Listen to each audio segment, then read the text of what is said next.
அம்மா வேணும்.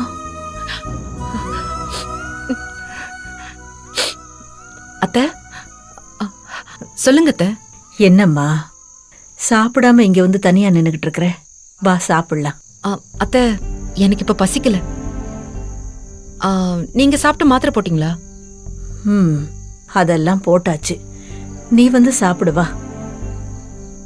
என்னம்மா காலையில கடையில நடந்த பிரச்சனை, ஸ்கூல்ல நடந்த பிரச்சனை, வீட்ல கனகா வந்து பேசுனது, இது எல்லாத்தையும் நினைச்சுக்கிட்டு இருக்கியா?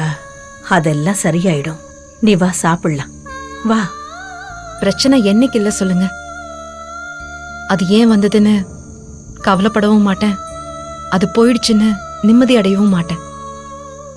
நான் உழைக்கிறது எல்லாமே உங்க எல்லாரோட சந்தோஷத்துக்காக மட்டும்தான். அது பாதிக்காம இருந்தா போதும்.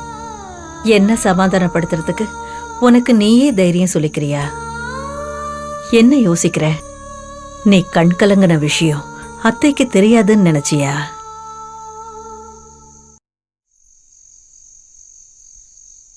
என்னம்மா சிவராம ஞாபகம் வந்துருச்சா? அத்தை, இந்த குடும்பத்துல இருக்கிற ஒவ்வொருத்தருக்கும் நான் பார்த்து பார்த்து செய்யறப்பெல்லாம் நீங்க ஒவ்வொரு தடவையும் எங்களுக்காகவே வாழற, எங்களுக்காகவே யோசிக்கிற, உனக்காக நீ எதையுமே பண்ணிக்க மாட்டேங்கிற, உன்னை பத்தி யோசின்னு நீங்க சொல்லிட்டே இருக்கீங்க அத்தை. அப்பெல்லாம் என் உலகமே நீங்க தானு உங்க வாய அடிச்சிட்டு போயிருப்பேன். என்னை பத்தி நான் யோசிக்க ஆரம்பிச்சாலே அதுல முதல்ல என் கண்ணு முன்னாடி வரதே உங்க பையன்தான் அத்தை. என் புருஷனோட நான் வாழ்ந்த அந்த சந்தோஷமான நாட்களும் அவரோட நினைப்பும் தான் என் நெஞ்சுக்குழி அறுக்குது அத்தை. அவரோட நினைப்பு வரும்போதெல்லாம் நான் எதையோ இழந்த மாதிரி, யாரும் இல்லாத அனாத மாதிரி மனசு கடந்து தவிக்கிறத. நான் உடைஞ்சிட்டா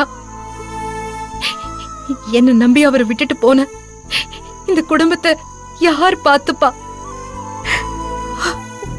நான் அழக்கூடாது, உடைஞ்சு போயிடக்கூடாதுன்னு தான் என்ன மறந்து என்ன சுத்தி இருக்கிற எல்லாரும் சந்தோஷத்தையும் ஏன் சந்தோஷமா பார்த்து இத்தனை நாளா வாழ்ந்துட்டு இருக்க. இப்ப சொல்லுங்க அத்தை, நான் என்ன பத்தி நினைக்காம உங்களுக்காக வாழறது தப்பா?